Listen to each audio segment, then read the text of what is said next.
আপনারা যে যেখান থেকে দেশ এবং প্রবাস থেকে আপনারা যারাই আমার এই ভিডিওটি দেখতে পারতেছেন, আমি সবাইকে জানাই ঘাস টিভি চ্যানেলের পক্ষ থেকে আন্তরিক শুভেচ্ছা এবং অভিনন্দন। এই যে আমার সামনে যে ঘাসটি আপনারা দেখতে পারতেছেন, এই ঘাসটার নাম হচ্ছে ইন্দোনেশিয়ান স্মার্ট নেপিয়ার ঘাস, গরু ছাগলের প্রিয় ঘাস। এই ঘাসটি একবার রোপণ করলে কমপক্ষে 5 থেকে 6 বছর আপনি একটানা গরু ছাগলকে খাওয়াতে পারবেন।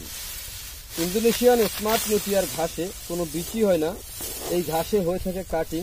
তো দেখেন, আমরা পরিপক্ক কাটিং প্রস্তুত করার জন্য এই জমি থেকে ঘাসটা কাটা হচ্ছে।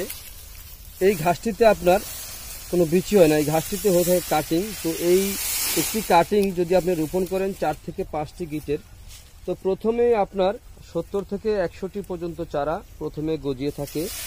একবার কাটার পরে কয়েক গুণ বেশি চারা গজিয়ে থাকে। ইন্দোনেশিয়ান স্মার্ট নেপিয়ার ঘাসে, এই ঘাসে আপনার ভিটামিন রয়েছে 30%, প্রোটিন রয়েছে 25%। তো এ কারণে এই ঘাসটি খাওয়ালে আপনার দানাদার খাদ্য খাওয়াতে হয় না। দানাদার ছাড়াই আপনি গরু ছাগল পালন করতে পারেন খুব সহজে, শুধু ঘাসের মাধ্যমে। ঘাস হচ্ছে গবাদি পশুর জন্য একটি প্রধান খাদ্য। ইন্দোনেশিয়ান স্মার্ট নেপিয়ার ঘাস খাওয়ালে আপনার দুধ ও মাংস উভয় বৃদ্ধি হয়ে থাকে। তো আপনারা যদি ইন্দোনেশিয়ান স্মার্ট নেপিয়ার ঘাস যদি রোপণ করতে চান, তাহলে আপনি কোন জমিতে কিভাবে রোপণ করবেন দেখেন। এই ঘাসটি আপনার যে কোনো মাটিতে আপনার রোপণ করা যায়, এঁটেল মাটি হোক, বেলে মাটি হোক, দোআঁশ মাটি হোক, যে কোনো মাটিতে এই ঘাসটি রোপণ করা যায়।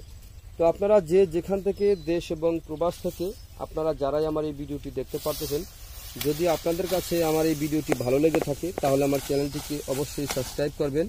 তো বেশি বেশি করে শেয়ার করবেন। সবাই ভালো থাকবেন, সুস্থ থাকবেন। আল্লাহ হাফেজ।